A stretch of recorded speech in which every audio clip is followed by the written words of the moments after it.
Why do I say that? First, because in April there were high-level consultations between Defense Secretary Robert Gates, U.S. Defense Secretary Robert Gates, and the Minister of Defense, Ehud Barak, in Washington. In fact, it was in late April, so just about a month before these occurrences. Now, that was one set of consultations at the military intelligence level. However, barely reported by the media, a central figure in the Obama administration is Rahm Emanuel, his White House Chief of Staff. Now, Rahm Emanuel is actually an Israeli citizen as well, but he serves as more or less as the private secretary of the President of the United States and as the go-between Israel and the United States with regard to all matters of coordinated policy in the military and intelligence spheres.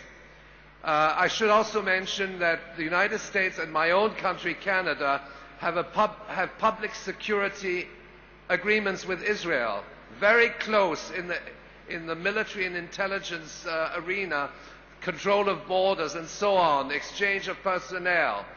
But what is very crucial to understand is that 4 days before the attack on the Turkish vessel and on the flotilla generally, Rahm Emanuel was in Tel Aviv.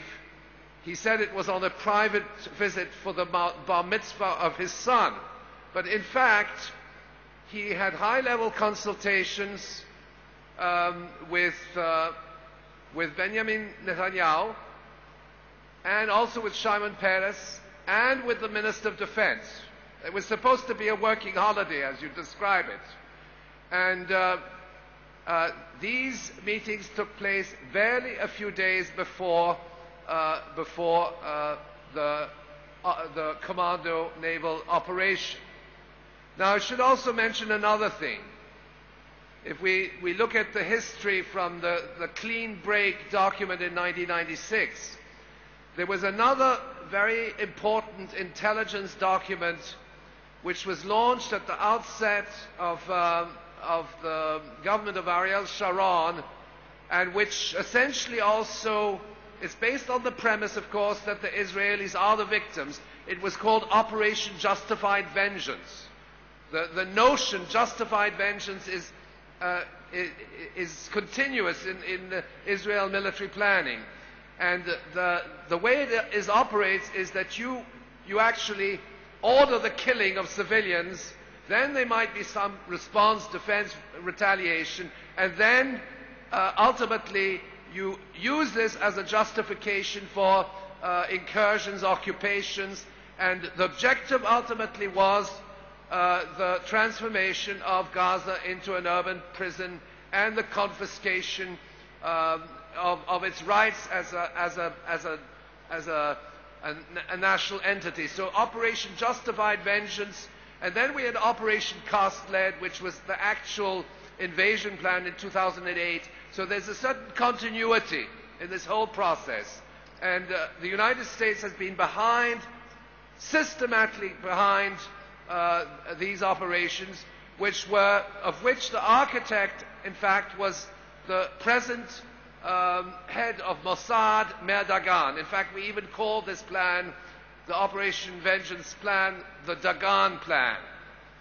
Now, the other element that I'd like to raise in this short intervention, which is absolutely crucial, is the issue of Gaza territorial waters and the fact that Gaza has very substantial reserves of natural gas. And these reserves of natural gas are located in Palestinian territorial waters. And consequently, and we're talking about wealth which, of course, could be used to virtually transform the livelihood of Palestinians overnight, eliminate poverty, build institutions, education, health, if the revenues and royalties from that offshore gas were to be released to the people of Gaza. I won't get into the details, but in pushing the blockade, the Israelis are also intent upon acquiring and annexing those reserves of natural gas in derogation of the sovereignty of the Palestinian people, and that is one of the reasons why they do not want to forgo their control over these territorial waters, so that their crucial geopolitical as well as economic objectives behind this military commando operation directed against the flotilla, part of a broader intelligence and military agenda, acts of provocation, and essentially control over tremendous wealth in energy, which Israel wants to control, and they also want to control similar reserves of natural gas off the Lebanese coastline. Ladies and gentlemen, thank you very much. Thank you very much, Professor Chossudovsky, for that opening remarks.